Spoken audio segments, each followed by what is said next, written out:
Two charges minus q are fixed separated by distance 2d. A third charge of q of mass m placed at the midpoint is displaced slightly by x, where x is very very small than d, perpendicular to the line joining the two fixed charges as shown in the figure. वो figure में बना दूंगा. So that q will perform SHM of time period this. So दो minus charges हैं, minus Q और minus Q इस तरीके से,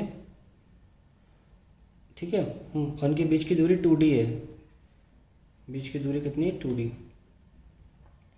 A third charge q positive of mass m is placed at the midpoint is slightly displaced. थोड़ा सा मैं दिखा ज़्यादा रहा हूँ पर वो slightly displaced है. Clearly mentioned है x is very very less than d. Slightly displaced by distance x perpendicular to the line joining the two fixed charges as shown in figure. तो फिगर ऐसे दे रखा था, हमें दिखाना है कि ये चार्ज एसएचएम करेगा. देखिए जब भी आपको एसएचएम दिखाना होता है आपको बस दो चीज़ें दिखानी होती हैं कि जो फोर्स उस बॉडी पे लग रहा है वो प्रोपोर्शनल टू डिस्प्लेसमेंट है जो कि x है यहाँ पर, और वो अपोजिट टू डिस्प्लेसमेंट है. यानी कि जो हमने q चार्ज लिया है यहाँ पे ऊपर ले गए, उस पर डिस्प्लेसमेंट ऊपर हुआ है ना, फोर्स नीचे लगना चाहिए और प्रोपोर्शनल टू x साबित होना चाहिए. तो जब यहाँ पे ले जाओगे तो माइनस क्यू इधर बुलाएगा,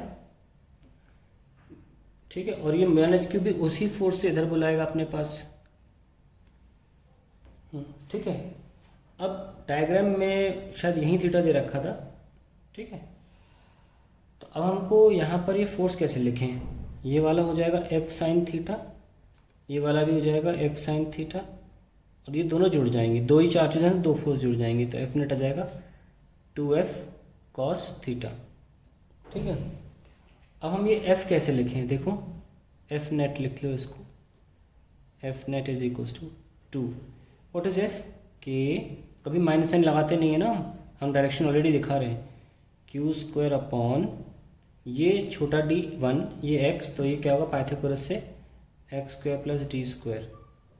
रूट का स्क्वायर करोगे तो रूट हट जाएगा, ठीक है. ये तो हो गया इनटू कॉस थीटा. तो क्योंकि रूट था ना पाइथागोरस से, लेकिन क्योंकि फॉर्मूला क्या होता है फोर्स का, के cube 1 Q2 by r square, तो रूट हट गया.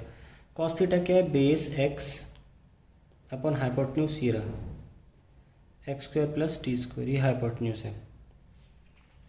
अब देखिए इसको मैं फर्दर सॉल्व करता हूँ आगे. F net is equals to 2k q square x upon x square plus d square की power 3/2. Now it has been given to us that x is very very small than d, then x can be neglected क्योंकि इसका तो square भी कर दिया हमने तो और छोटा हो जाएगा. So we have 2kq square upon D square की पावर 3/2. x गायब कर दिया तो यहाँ से 2 कैंसिल, और क्या बचा? 2kq square sorry x upon D cube. ये हमारा फाइनली फोर्स आ गया. Now we see that F net जो फोर्स है वो प्रोपोर्शनल टू x है, ऑल्सो डाउनवर्ड्स है, also opposite to x vector. therefore the charge will undergo charge q will undergo SHM, ठीक है. नाउ मैं इसको नए पेज पे करता हूँ, फर्दर जो आगे का काम है. टाइम पीरियड निकालना है ना, ये लीजिए. तो टाइम पीरियड निकालते हैं. फोर्स कितना आया? 2kq square x by d cube. और कोई भी फोर्स ma लिखा जा सकता है, तो 2kq square x by d cube, और एक्सेलरेशन आ जाएगा 2kq square x by d cube, और ये m. और एक्सेलरेशन क्या होता है? Omega square x. मैं से मैग्नीट्यूड लिख रहा हूँ, ध्यान रखना. एक्सेलरेशन होता है माइनस का ओमेगा स्क्वायर एक्स. माइनस तो फिर यहाँ भी आएगा ना अगर हम फोर्स लिखेंगे प्रॉपरली, क्योंकि एक्स ऊपर था और फोर्स नीचे है, लेकिन हम मैग्नीट्यूड बेसिस पे काम कर रहे हैं. 2kq square x upon M D cube. So अब देख सकते हैं एक्स से एक्स कैंसिल करो, ओमेगा आ जाएगा square root of 2k² square by M D cube. ना ओमेगा क्या होता है 2 pi by T, so 2k³ square by M D cube. So time period क्या आया 2 pi M D cube by 2k³ square.